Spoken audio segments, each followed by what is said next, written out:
النهارده ان شاء الله هعمل معاكم فطار سهل جدا وبسيط ومش هيوقفك في المطبخ كتير. اول حاجه هنسمي الله ونصلي على الرسول، اللهم صل وسلم وبارك على سيدنا محمد وعلى اله وصحبه اجمعين. اول حاجه في وصفات النهارده، معايا 5 شرايح من البانيه. هتبلهم كده بثوم بودر وبصل بودر وملح وفلفل اسمر وبابريكا.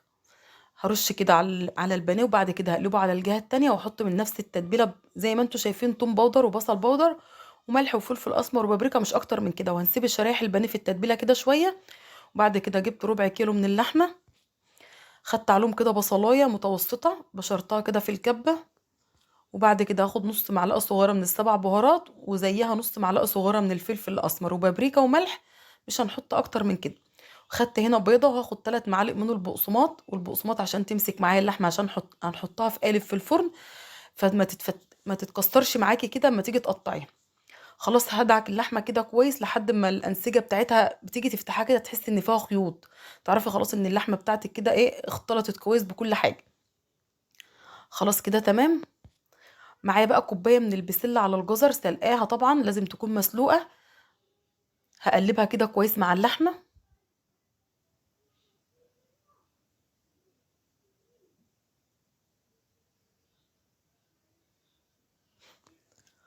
خلاص كده اللحمه بتاعتنا جاهزه. جبت بقى القالب، ممكن تحطيها في قالب تيفال او قالب الومنيوم، يعني ما تقفيش على حاجه معينه.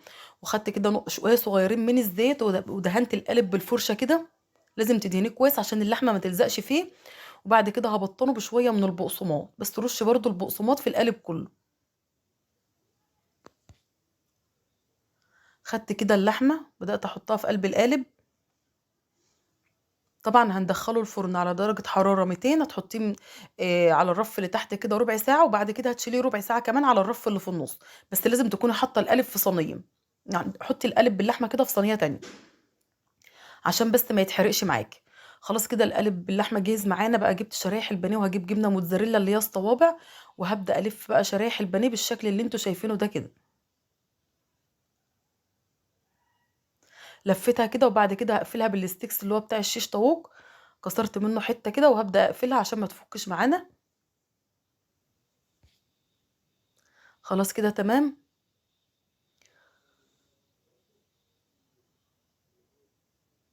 حطينا كده الجبنه وهنلفها بنفس الطريقه، وزي ما قلت لك من ربع كيلو لحمه و5 شرايح من البانيه هنعمل فطار هيكفي البيت كله.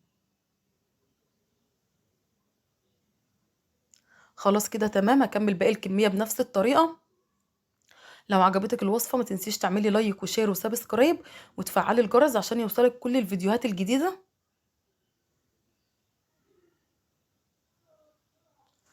هنا بقى جبت بيضه، واخد عليها شويه من الحليب وشويه من الملح وشويه من الفلفل الاسمر. هقلبها كده كويس، وبعد كده بقى هنزل بالفراخ اللي احنا لفيناها، هحطها في البيض، وبعد كده هحطها في البقسماط.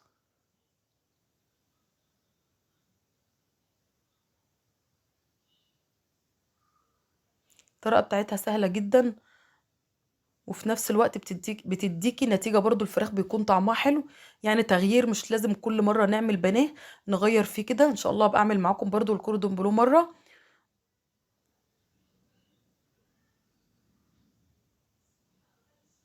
يعني دي الشبيهة كده بالكوردون بلو يعني، بس مش حاطين فيها بقى لا لانشون ولا رومي مدخن ولا اي حاجة. يعني احنا مستكفيين بس بالجبنة الموتزاريلا الصوابع. لكن ان شاء الله هعمل معاكم الكوردون بلو مرة تانية. خلاص كده لازم اقلبها في البقسماط كويس، عايزاها تشيل طبقة كده من البقسماط، فحطيتها تاني في الحليب والبيض.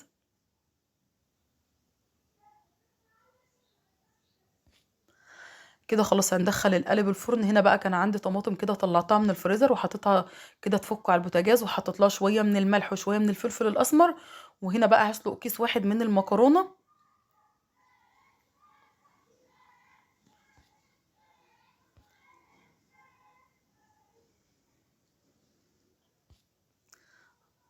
خلاص كده مجرد ما المكرونه تغلي معايا غلوتين كده، هفضي الميه من عليها واحطها في الصلصه، واسيبها على نار هاديه لحد ما تستوي. وكده خلاص المكرونه كمان جهزت معانا.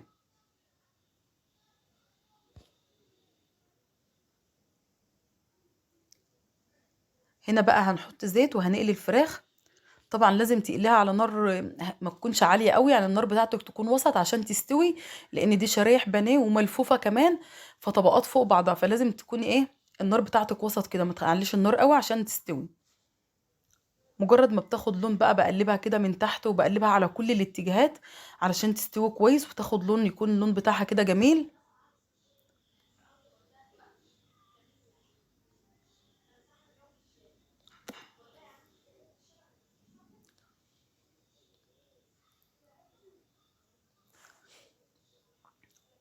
خلاص كده تمام. زي ما قلت لك بفضل اقلب فيها كده عشان ايه تستوي كويس. هنا بقى حطيت شويه من الزيت، وكان عندي الممبار ده كنت معاه عاملاه معاكم في اول يوم رمضان. حطيت كده، وكنت طبعا شايلاه في علبه كده في الفريزر ما بيجرالوش اي حاجه. طلعت كده طبق ممبار كمان هحمره.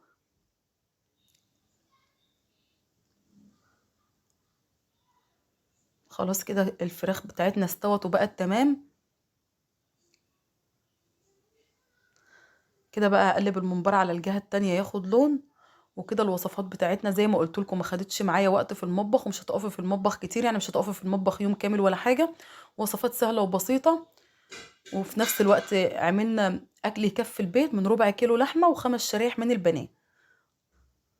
خلاص كده الفراخ جهزت معانا، شايفين شكلها ما شاء الله عامل ازاي. بس نسيت طبعا افتح واحدة معاكم، الجبنة فيها مطتها كانت جميلة جدا. وهنا خلاص طلعت القالب كده من الفرن. خلاص كده شايفين ما شاء الله كان جميل جدا. طبعا انا عامله بربع كيلو لحمه، ممكن برضو انت تعملي بنص كيلو تبع اللحمه المتاحه عندك، وعايزه تزودي الكميه زوديها. وهنا خلاص الممبار كان اتحمر.